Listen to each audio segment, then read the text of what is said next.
Well, hey, good morning. This is Derek Demore with Futures Demore and Futures Networks Live. We're here to go over opening bell and end of day predictions and try to help make positive points for breakfast and help you become a better position, situational awareness, and risk management trader in the futures and crypto and other markets. So today was the first day that we actually, based on our back testing, opening bell signals and all that we do. This is the first time I lost all three trades. So I've been having a great run, but right now, unfortunately, it went against me. We'll look it over and see what maybe we could have done. Now, going into opening bell, the only market that to me looked bearish was the Nasdaq, and I said I wanted to go short in the Nas to everybody, but I'm trying to go one direction in all three markets just to see how this turns out in the next couple months. Now, will I at one point maybe pick one market to go short and the other two to go long, vice versa? Possibly. I don't know yet. It seems like there is rotation out of one market and into the other two. Now, today, there was rotation out of the top two into the Russell to begin with, but then it quickly all broke down, and we'll show you what happened. So immediately got stopped out on the S&P, getting in at 4163, first candle, 4-point stop. I'm out. I mean, I didn't want to be below the 4160 level.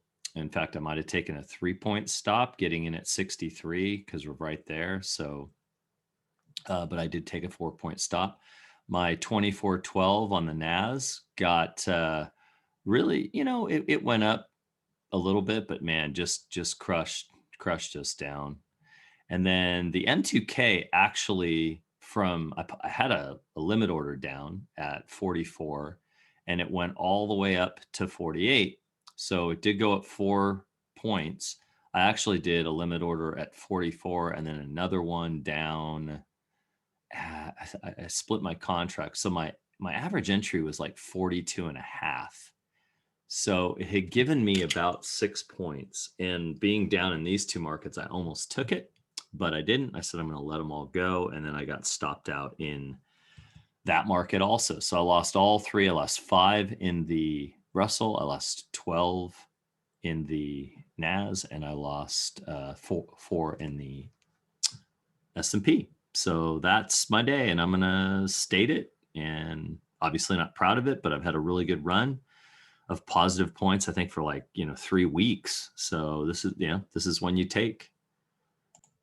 All right, so let's go over our end of day yesterday and what we see happening today. Well, pretty much nailed the center of where I thought that this was going. Basically, I looked at the wick breaking through the channel and the solid part of the blue and the bottom and the solid. There was just a line right in this area that I kind of saw. And it hit it. Doesn't mean I have superpowers. It's just kind of seeing this over and over. You kind of have ideas of where it could go. So let's see about today. Well, it feels like it could be an inside day today if it doesn't break above this 4167 level. A little bit of a pullback maybe to the 10 period and end up here. Now, if it does break the 67 area, then I see potentially it breaking all-time highs and running up to the R2. Now, where does it end up? I don't know. My third choice would be, oops, dang it. My third choice would be pulling the blue ball right basically where it is right, at the 4162 would be my middle. So let's see how that ends up. And on the Nasdaq, it did even better than I thought. Again, I was picking the same type of idea. It ended up going to the wick and not the solid that I thought it would. So a little bit better, but hey, kind of very close on the NAS. I mean, when you're talking, 15 points on the NAS, that's like 3 points on the MES. So pretty close to a hit.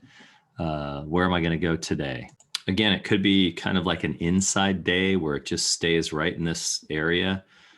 But one of these two spots, again, the solids over here and the solid in the break. So in this area or down with all this is where I see that. Does that make sense? All right, going to the Russell. Well, so all in all, pretty good. Hit that one too. Again, not rocket science, just kind of what I see.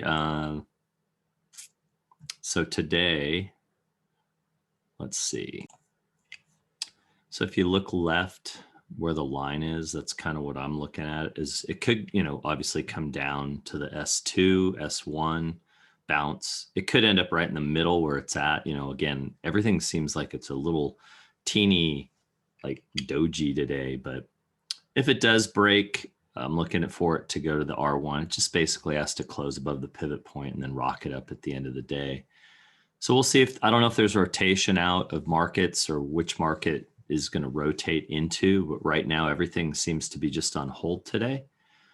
So those are the predictions. Been doing pretty well with these. I'm getting better, I believe, and hopefully you're on the ride with me and learning how to become a profitable trader, positive point per and thanks for being a part of Futures Networks Live and Futures to More. Please like and subscribe and tell your friends, and let's do this together.